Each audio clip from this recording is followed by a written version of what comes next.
Can you explain the theology of baptism? Let's take a minute to talk about that.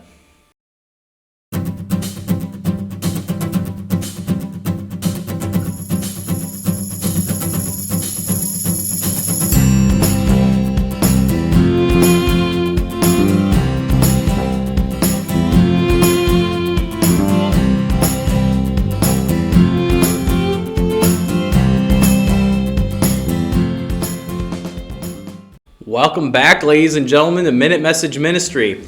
As always, I am your host, Pastor Burns, and in this channel we talk about church hot-button issues while answering pastoral and layman questions. Our question today came from the comment section, so don't forget to hop in the comment section and ask your question, because if you don't ask the question, I cannot answer it. So ask your question, and I will do my best to answer it faithfully.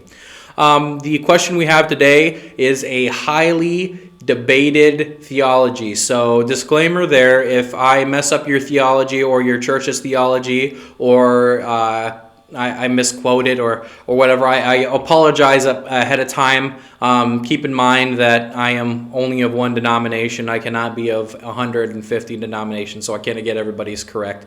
But I will do my best to try to explain the three main viewpoints of our theology today. And the question today is, can you explain the theology of baptism?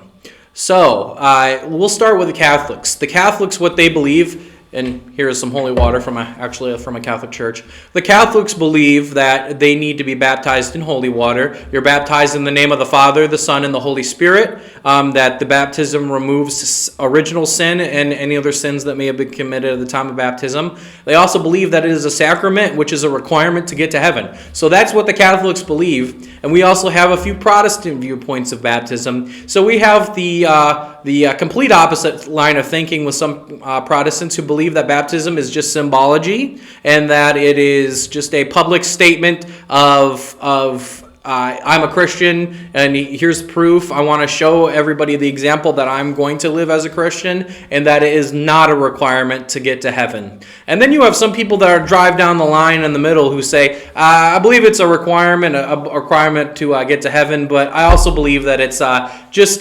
symbology, and that the Holy Spirit intercedes into that baptism to create a whole new me and give me a new birth as a new Christian. So you have those different viewpoints there. All of it tends to stem from a couple places in the Bible. The first one, when Jesus was talking to Nicodemus, he said that unless a man is born of spirit and water, so spirit and water being baptism. And then we also see that Jesus himself, even though he was perfect, decided to go and get baptized, and this Holy Spirit came down like a dove. And so, yeah, we see the two viewpoints of baptism come from that. But we also have three different forms of baptism. So we have baptism by water, which is, holy water, or if you're some Protestants, lake or river, even the old holy horse trough, which I think is what a lot of the Wesleyans do, which is my congregation. But I was baptized in a lake, and I know that some of my friends were baptized in the rivers, and so the full immersion baptism, well, again, the Catholics do a sprinkling, and then we won't even get into the fact that who gets baptized at what age. Some Protestants believe that baptism is done by choice. It's a requirement of a person to make a complete and utter choice to be baptized, while the Catholics believe that their children need to be baptized because, again, it is a sacrament and a requirement to get to heaven, and why wait? So, we have a bunch of different theologies on baptism, but the three different forms of baptism are baptism by water, which we just explained, and then there's also baptism by blood.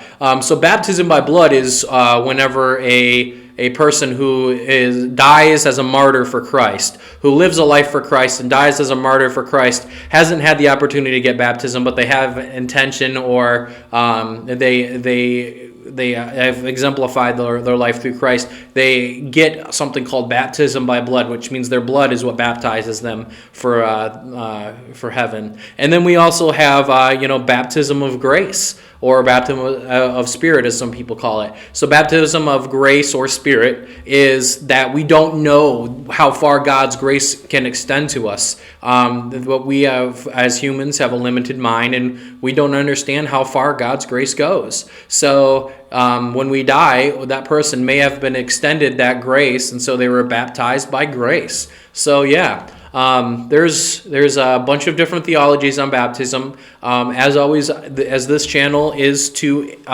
educate, I did my best to explain the big ones. There are still different little secular viewpoints out there of baptism, but my main thing is what I tell everybody is find the theology that fits right for you, and that you think that the Spirit is leading to you, that you think that the Spirit is saying this is correct, and go with it. So as always, hop in the comment section and ask me a question, like and subscribe, share the video with friends. Let's grow our channel a little bit bigger so we can help people learn more about the different theologies and church issues out there. And everybody have a safe week.